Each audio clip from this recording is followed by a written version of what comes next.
just have to keep learning. I can't just be complacent. It's constantly evolving. It's constantly changing. That's what we signed up for, right? Hi everyone, welcome to Smile with Jamie. This is episode 5. I've connected with Dr. Becky McArthur from Phoenix, Arizona. She is just rocking it on Instagram. I love her work, the transformations that she's bringing to many people's lives. She's just a few steps ahead of me and I aspire to be like her. So it's such a pleasure to have Dr. Becky. Thank you for the compliments. That's really funny that you put it that way because I feel like we compare ourselves to so many people that I look at your Instagram and I'm like, she's just killing it. She's growing and I have like 700 followers. Not a lot, but I struggle with the growth here and there. But I admire you. I think you're just doing great. Oh, thank you so much. That means a lot. First things first, if you can just introduce yourself to the audience, give us a background as to how you became a dentist and what drew you to cosmetic dentistry. My name is Dr. Becky McArthur, born and raised in Arizona, married and have 5 children. My oldest, 5, I know. My oldest is 19. She just turned 19. And then I have twin girls that are 15, almost 16, almost driving. And then a 14-year-old girl and then an 11-year-old boy. Just kind of boom, boom, boom. I did dentistry a little bit differently. I had all my kids first and then decided that I wanted to get my education because I was kind of raised in the belief mom stays home, dad goes to work. But things are changing a little bit. The way that marriages work and the way that families are structured, it's a little different nowadays than what my parents grew up with. And so after my youngest turned 1, I got the crazy idea to go back to school. My husband, he's like, well, really,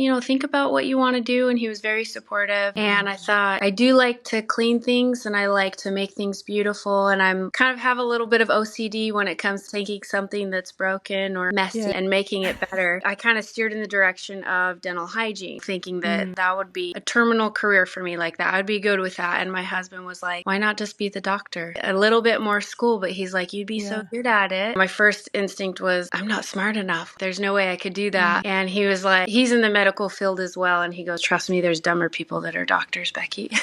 So I thought that was kind of funny. He's like, it's really just about jumping through hoops. Dental school can be that way. Most professions, it really is just like 1 week at a time, just getting through each week and each boards and all the exams. And so anyway, I thought about it real hard. And my younger brother was in dental school at the time. And my dad was actually a dentist. He'd passed away years before I'd gone back to school, but I never really got to ask him. He probably would have told me don't do it just because I saw how he struggled a little bit with his perfectionism as well. But I'm glad I did it and slowly, well, actually I didn't do it very slow. I kind of hit it really hard and took a bunch of summer courses and got all the prerequisites and applied without a bachelor's thinking that, this will just kind of be like a practice round. Get a feel for the application process and see what I need to work on or if I need to redo anything. But I got in with just the right amount of credits, everything that they needed, and kind of never looked back. That's what I love about hearing people's journeys because it's so different. It is. For you to hop into dental school after having 5 kids. It's funny because I look back on that. I try to picture myself going through all of that without having my kids and just being a single person. I was like, I would have failed. I would have failed out so fast. But I think because I had to get good grades, every class I took leading up to that, I knew I didn't want to do it again. Like I had to get an A and I was really focused on the grade. Just had to prioritize things. And I think also being a mom, you have a separate set of skills as far as like multitasking abilities and like handling stress and going on no sleep. Just kind of pushing through. So like my other classmates were looking at me, how are you doing this? And I'm looking at them and I'm like, how are you doing this? When you're partying all weekend and coming into just completely tired from a different kind of tired. That's an interesting perspective because I had classmates who were going through childbearing to childbirth through the 4th year of dental school. And I'm just like, how do you do that? I know. I had mad respect for those classmates that were giving birth during boards and during sim and during clinic. I just had so much respect for them because I knew what they were going through and I knew the tired they were experiencing. So it is really everybody just has their own journey and we all kind of get through it one way or another. So when did you graduate? Just recently, 2020 during COVID. Oh, wow. Yeah. That was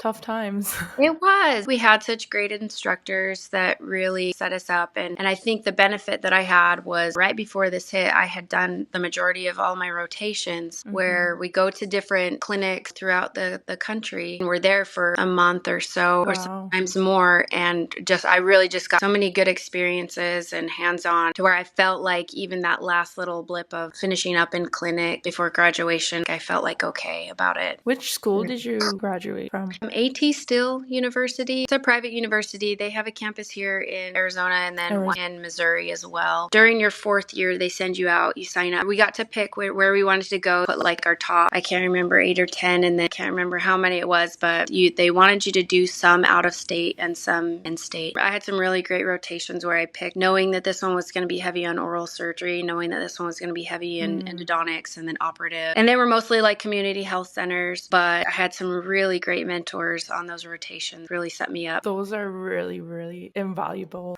experiences. Having a lot of hands-on before you go into the real world is like really good. Were you always interested in doing cosmetic dentistry? Not always. My younger brother, who was a year ahead of me, he was actually pediatric bound and he graduated, did his residency in pediatrics. And that was kind of always my goal. When I first started thinking about dentistry, I remember I had this moment where it was my kids were younger, little. Of course, we go to the dentist, the pediatric dentist. My kids will have all these cavities.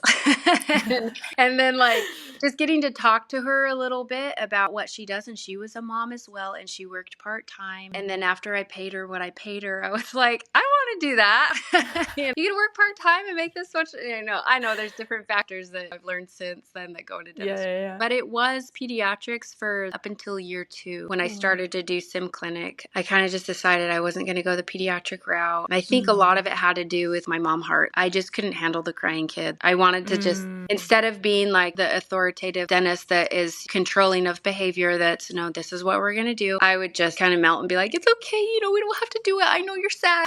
So I found out really quick that doesn't work for my personality. I can't deal with that and I can't be strong enough for that. But I figured out I had an eye for cosmetics in sim clinic when we were doing operative, and then they'd hand us a broken off tooth and say, fix this and make it look like it belongs there. I had several instructors, because you don't know how good you are or how bad you are. They grade you based on number system, and I just felt like I was failing all the time, just trying to do my best and staying at lunchtime and practicing. And I had several instructors say, do not waste your hand skills on pediatrics. You need to go into cosmetic. I was like, oh, really? Am I good? Like, am I okay at this? And they're like, actually, yes. Like, you have an eye for it, attention to detail. And that's when you kind of learn that not all dentists are created equal. Not even all cosmetic dentists are created equal. Understanding like what you're looking at and where you want to get and being able to like use your hands to do that is something that you don't know if you have that until you get to that point where it's like, okay, maybe I can do this. I still struggle and I still have to work at it. I have miles to go, I feel like, in my mind. I resonate with you in that sense. Always kind of doubting yourself. Am I good?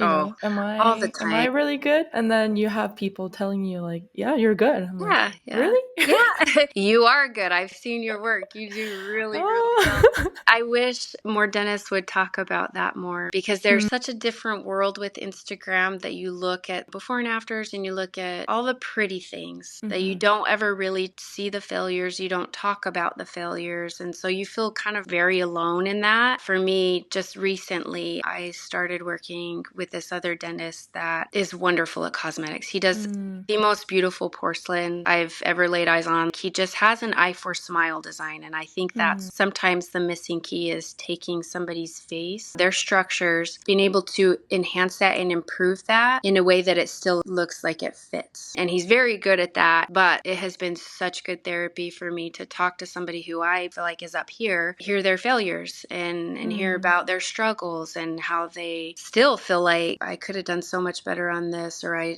don't like this, or their eye is drawn to this flaw where nobody else will see it but them. It's so good as dentists to reach out to one another and talk about the failures and talk about what would you do in this situation and just help each other. Because you look at everyone else and you're like, oh, they have it together. They're just so successful and they're so good at that. And really, there's so much more that goes on behind the scenes. I love this. I love this.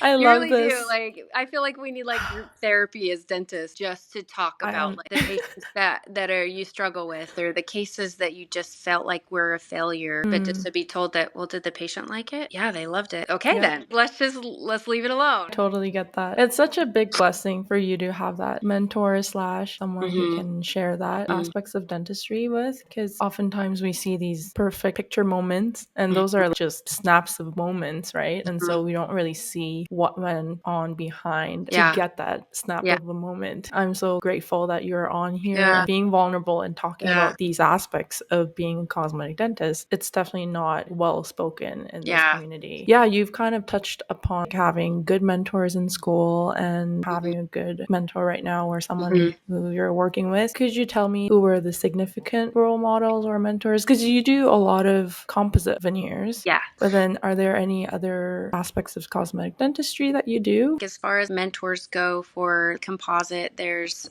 did you take Marshall Hanson's course?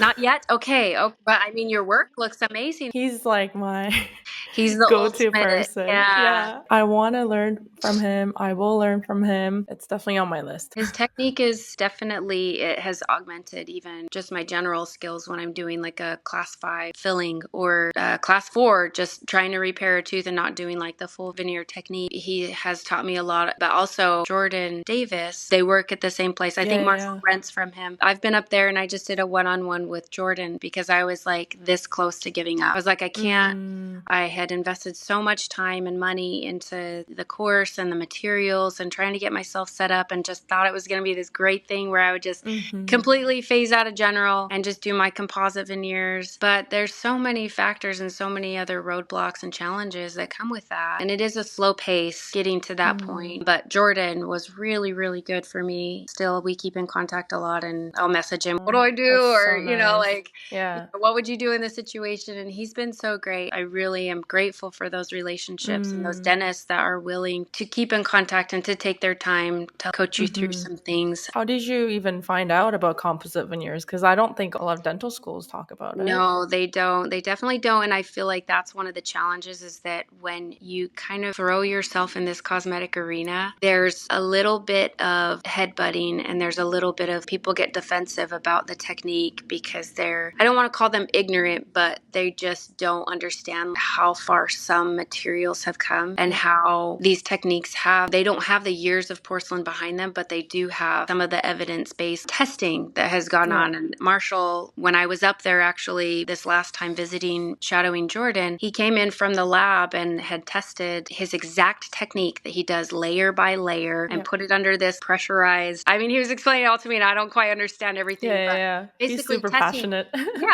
He is. Really got into the details of the strength of this technique and that it doesn't have them chip. And I think that's sometimes difficult trying to navigate with your colleagues, trying to defend composite when it is something so different and it hasn't always been done pretty. There are ways to get there. That's definitely helpful to have different resources and just to do your research and to, like, I'm not opposed to porcelain when it's done right and it's done natural looking, like it can really serve the patients for a long time. Because you said your principal dentist does porcelain veneers? Yes, he does porcelain, and his technique is minimally invasive as you can be with porcelain, and he does some really great cases. So I'll never badmouth it. Do you offer both options to patients? I have before, It just depends on the patient, and with composite, it's a 2-day procedure, and it's long, and it's tiring for everyone. So if you don't have that right patient that's able to just kick back and watch Netflix all day, it's going to be a struggle. So maybe porcelain would be a better fit for them because it's less chair time spread out over a couple of weeks. I forgot to ask Dr. Marshall. Like, he was on this episode 2, which is going to be released soon. Oh, that's exciting. But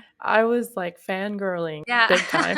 He is the nicest soul. He's so nice. So kind. I can't wait to go see him and see his work, learn from him. But anyways, I forgot to ask him about what are his thoughts on injection molding. He did touch on that. I think it might have been the in-person course that I took with him. It came down to the margins, where that's really big for him with his technique. Like if you get into that, you can even test your own. You take your Explorer and you run it along into the sulcus and out in sulcus. And you'll realize that there really is not that click like you sometimes feel with porcelain that you feel with a crown. It's almost seamless. It feels like it. And so I don't think that with injection molding, he would support that as far as like being biologically compatible, where it's placed and that you won't have inflammation of the gums. I mean, I should let him speak on it, but that's what I remember him. Somebody had brought that up. You don't get the best margins. He's a perfectionist himself. He really is. He's an anomaly. And I joke that like when I went up went to visit Jordan, I was like, I am this close to giving up. This is so hard. And he had to basically say, you're not alone. Marshall is an anomaly. The way that his hands work, the way that he had to able to see, basically sculpt a veneer out of a blob of composite and make it look just absolutely gorgeous. It doesn't come as easy for every dentist. Some dentists will get it and some will not. Even Jordan showed me some tricks modifying the technique. This is what I do and I feel like this works really good. And so it is cool having that courage to just modify even from what he has taught me to like, okay, I know I'm not there yet with this adding the details. So I'm just gonna play it safe until I get more practice. I want to go back to your journey. So in dental school, you said, okay, I have an eye, a little bit of talent, and this is what I want to do. And then having to take Dr. Marshall Hanson's course. How did you find out about composite veneers and what drew to his technique versus many different composite veneer techniques out there? Honestly, I can't even remember how I stumbled upon him. It was Instagram. I think I had followed some international dentists because composite is fairly popular in other countries. Yeah, in Brazil, other countries. Just seeing what they were able to do with composite, even when they were building up a crown, I was just like, this is amazing. I think I probably just stumbled upon his name and his account and started following him. And at the time, I was driving an hour and 15 minutes to get to work one way. And so I was working in this little rural town. I mean, I absolutely loved that office. Like it was just a tiny little town, and I was the only dentist there. But my team, they were just so great that I was like, this is worth it to me. And I felt like I was thrown into like a residency because I saw and did everything. And I was flying solo. It was a good learning experience for me. So many extractions every day. It was just teeth that are hopeless. And I'm like, oh, okay, yeah. It was almost like his work. I was in between patients or like on my off days, I would just kind of browse and I'm like, oh, I'd love to be able to do something like that. I would love to make beautiful teeth. That's me right now.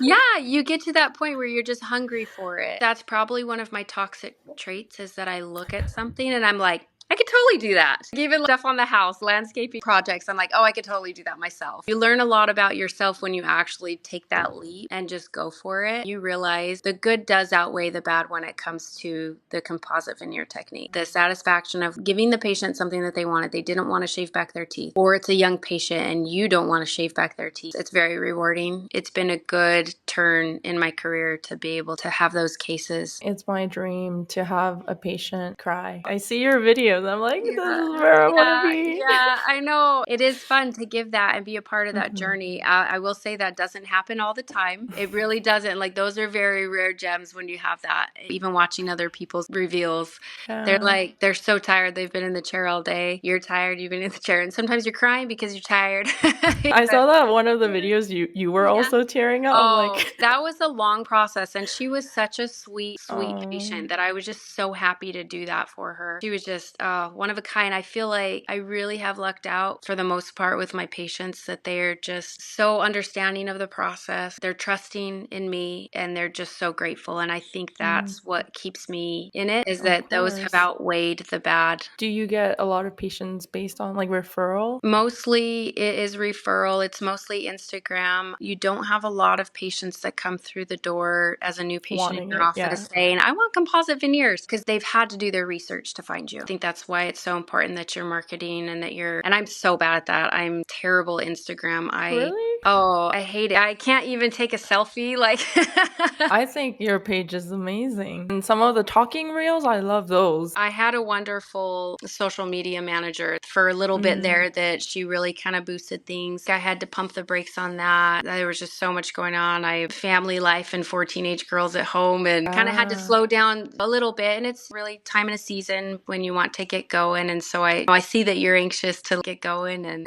excited about that. But there's always the option of, okay, you can take on the cases when you want to and you can beat it up when you have more time. But I need to get back into it. I need to find someone to do it for me because I'm old and you have a lot on your plate. Well, that and I'm not very good at technology of it and the algorithms and I'm just too tired to figure it out. You have 5 kids. Yeah.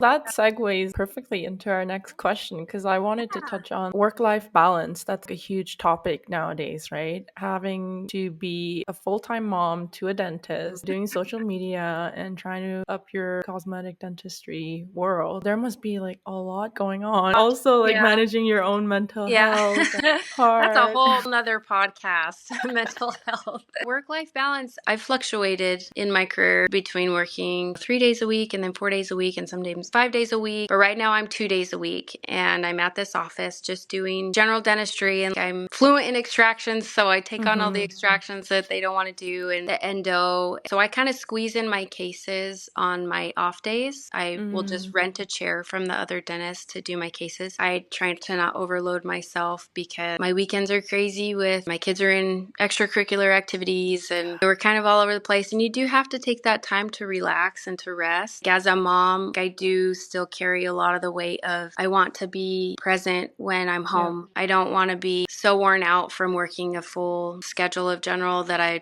have nothing left to give. That's why I'm 2 days a week right now. When I have my cases, it's 4, but I try to not overload myself with that. You still have to do or you come home and you do laundry and dishes and cook dinner and make sure the grades are good and homework's done, and it's that's a a lot. whole new world. It I'm not even is. thinking about it right now. Don't even let that stress you out because it comes in bite-sized pieces here and there until you get to the point where you're like, I got this. It's not that big of a deal. Thankfully, I have a very supportive husband. He's very supportive and he works way more than I do, but he's available on his phone. It's funny because if the kids want a play date or if they need to arrange this or that, other parents know, oh, call Dan. Don't call Becky. So he's in also medical field. Is he in dental or? No, so not he's a really? nurse anesthetist. He's the perfect person for that. Like where I'm a little bit more high strung and a little bit more like OCD. He's just like patient's coding. Okay, we got this. I need this and that. We balance each other out really well. The reason why I'm like really going hard with investing in CEs right now is my sister has a kid and she's like, you should try to do it before you have your first kid. Yep. So this is the season for it. It really is. And then you'll find other ways. The last CE I went to was in Anaheim, California, right next to Disneyland. And when the kids heard that, they're like, Mom, you're going to be right next to Disneyland. So pretty much they did. I flew my daughter in. She's living up in Utah right now going to school. So I flew her in. We picked her up and I had the other 4 kids in the car. And they would go to Disneyland while I was in classes. And then I'd get off at about dinner time. And then we'd go and party all night and ride all the rides. And so you find different ways to like make it work when you're a mom. It's not like, oh, you have a kid, you can't get away. You'll find ways to make it work. Not impossible, just you might be a little bit more tired. Well, that's really hopeful. What was the course that you took in Anaheim? It's an implant course, actually. Okay. I'm wanting to add that to my tool belt and feel confident about it because there really is such a need. And I live in an area that's a little bit more affluent and dentally educated. So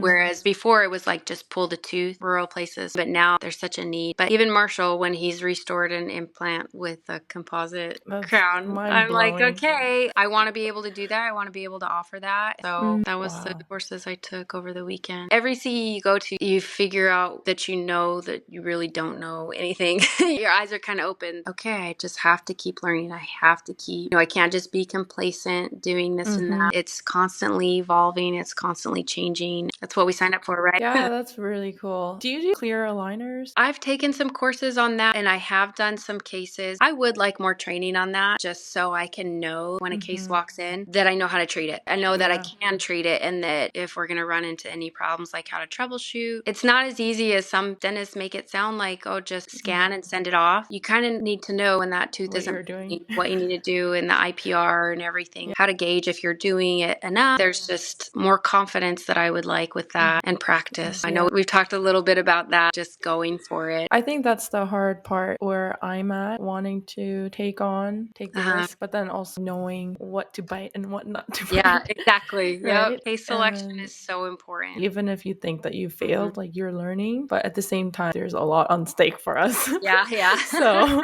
we want to make sure we're taking the right steps, but also not be too timid. Yes. Because you're not going to get anywhere because you're afraid of failing. So. And as you learn more from your failures than you do your successes sometimes, and you have to always keep that. But what is considered a failure to you may not be to the patient. That's where you kind of have to figure out that balance and not be so hard on yourself. You're learning, you're growing. It was maybe a B plus when you wanted an A plus, but the patient doesn't know the difference between that. Yeah, it's so funny because I did bonding on my mother-in-law. And one of them, not like a full bonding, just on her canine. That was like early on. One of them had darker color, it showed through a little bit more. And so I'm like looking at it every time. I'm like, I want to fix it. I want to fix it. I want to fix it. that. Please come. I want to fix it. But Yes. she's like, I love it. Like, I Yeah. don't see it. I'm happy. I'm Mm-hmm. like, I want to fix it. That's the hard part about doing work on your family is that you have to look at it every time you go to lunch or every time you see them. My first composite case was on my sister. I'll tell you a funny story. So when I was in dental school and I told her this, I said, I had an instructor that did cosmetics for the bulk of his career. When I stated I want to do cosmetics, he's like, don't do it. You're going to be married to those patients. They will never leave you alone. You're married to them. So that was his big thing. It was a negative for him to not have that freedom. And I can see that does happen sometimes. So when I was doing her, she was my first composite veneer case. I had her come back in and I had her come back in and I had her come back in. And she was like, okay, Becky, I want a divorce.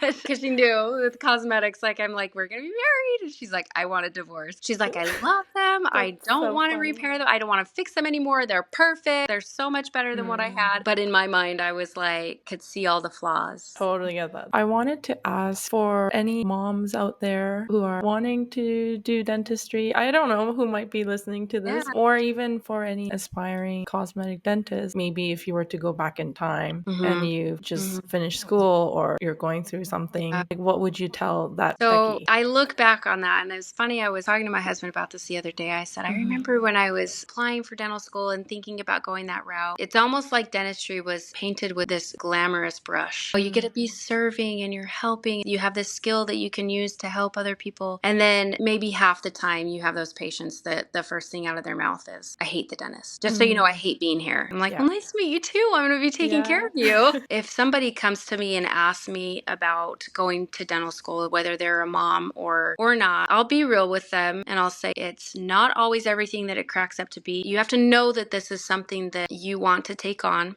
be able to handle mentally, and see that when I get in there and I'm prepping a crown, in my mind I'm like, this is going to be the most beautiful crown prep I've ever done, because I'm so goal oriented like that I care that much, just to know that the patient isn't always going to even care or know. They're never going to see it. They're not going to know. If you're a mom, going through dental school is a whole nother ball game. People would say, how do you do it? And how are you doing this? Or how did you do it? I would always reply with, you'd be surprised what you can do when you have to. And for me, once I committed to going to school, started down that path, I'm not one to quit. I'm not one to give up. It has to be like a huge reason for me to not do something. It was just one day at a time, 1 week at a time, and really to have balance in your life. And even now as a dentist, just to have that balance, compartmentalize the ugly and be able to celebrate the good, the successes that you have, because dentistry is hard. It's taxing on your body. It's taxing on your mind, your emotion. You're not only a dentist and a provider, a caregiver, but sometimes you're a psychologist, and that can be exhausting. To try to get people to like you, getting people to trust you and to view you as somebody that's there to genuinely help, and you're not the bad guy. I do inform people when they're wanting to know if they should do that. I'm like, okay, these are some of the things that you're committing to. It's not all, oh, I have a boat now and I have an expensive car. It's, I have all these student loans. No, it's expensive to run a dental practice, even just be an associate. It's not exactly what we thought it was going to be. I'm sure there's other dentists that can kind of resonate with that, because I paid my way through dental school. I didn't have help from parents. I didn't have help from really anyone. I mean, it's a great profession if you're the right person for it, and you can really focus and celebrate the successes. I totally 100% agree with what you said. We're in the same boat then. It's just amazing the resilience that each person has. Do you look at yourself after becoming a dentist and you view yourself previous? You're like, oh, I'm a totally different person now. You're a stronger person. It's a funny story. In dental school, I remember first year or second year, my instructor had to tell me, Jamie, you need to ask me questions in full sentences. Yeah, I was that timid. I would hold alginate impression, pour the model. That's like so basic thing now. But then I was like, I want to do it perfect. I want to know what I'm doing. And then I pour the model and I bring it to the instructor. I'm like, can you take a look? And then he was like, Jamie, can you ask me what you want me to take a look and like be really firm about it, right? And so that Jamie, grown up a lot now. How many years have you been out of school? Coming to 5 years now. Nice. I had a lot of growth, self-doubt, and I'm still on that journey with you. Aren't we all? I don't know if it's like a woman thing, having a lot of questions about ourselves. We should do like a whole podcast on like stuff that people say to us. Questions that are asked, inappropriate comments comments that are made. And I think probably the hardest thing is getting male dentists to understand that. I've even had conversations with coworkers and I'm like, no, you don't understand like how offensive it is when a patient threatens you that, well, if you hurt me, I get to take you home. Elderly gentlemen, I should specify. Or like, you're the Their doctor. sense of humor. You know, that the questioning like, you're the doctor? I didn't know women could be doctors. Again, that's like more of like the rural, the things that are said to you as a female dentist. It's like, you would never say that to a man. You would never question. Like, it just makes sense in their mind trying to explain them. No, like, I took the same boards they did, have the same certification. Like, yeah, it's interesting. I definitely think we should just support each other on that journey as well. I can't help but think that sometimes. I'm sure they deal with some stuff and they deal with rude patients. It's a different challenge. It's a different challenge, but what do they say? Like, if you're authoritative as a man, you're a leader. If you're authoritative as a woman, you're a bad word. I mean, it is like, it's just our nature to be kind and nurturing, empathetic, and all the dental things. But when you come in and you try to run the day, it's just not always well received. That can be hard for some people. I feel like we need to have more conversations. Yeah, we do. I would love to meet you one day. Let's do. Seriously, if you ever make your way to Arizona. So many Calgarians go down there. You're always welcome. My house is very noisy, but I think you'll enjoy it. So nice of you. Last but not least, I just wanted to ask, what are your short-term, long-term goals, dreams as a cosmetic dentist? I think I would probably miss it if I completely phased out of general. I tried to do that for a little bit and just really hit cosmetic really hard. Things were kind of slow, so I had to jump back into general. But I think I would miss it. I really would. And just being able to keep those skills fresh, to be able to help your family or your friends. I do want to keep focusing on cosmetic. I would even like to integrate more porcelain cases for the right case and really grow my composites. Long term, I'll probably still do general, but I would like to see a little bit more shift into the cosmetic. I mean, I still do love extracting teeth. It's satisfying for me to have a patient that's in pain, to make them comfortable, for them to say, I didn't feel anything. That's the most gentle extraction I've ever had, and because I'm a girl. It's because I'm gentle. Yes. Smaller hands. Smaller hands, lighter touch. I'm happy at the office that I'm at. I have a great team, so supportive of me, welcomed me in, and they're just so kind. And to have that mentor that you can just talk smile design all day long. I'm in a good spot that it's hard to plan where I want to be in 5 or 10 years, because I'm happy where I'm at. That's amazing. Would you ever consider owning a practice? I thought about it, and I've kind of gone down that road a couple of times, working towards that goal, but just looking at the prices of things, cost to build, my age, I'm 40, so I'm like, does it make sense this late in the game to buy this practice? Am I going to be able to make it lucrative enough to turn around and sell when I'm ready to retire and things like that? So I don't know, like, I do love being able to just go to work and then leave work at work and not have to worry about all the things that the owner does. But maybe it'll be a different story when my youngest graduates high school and I have more time on my hands. It's not something that I would ever completely dismiss, because I do see the value in it. I don't know how expensive school was for you, but it's a pretty big bill. So to have more income to be able to pay that off, it would be good, but I'm happy where I'm at. So good to hear that. Thank you so much. Thank you. It was for being here. I'm so thankful for you today, and it's been just wonderful hearing your journey and the stories. I'm glad we got to meet over Zoom, and hopefully we get to be in person sooner than later. Come down and visit me. Thank you.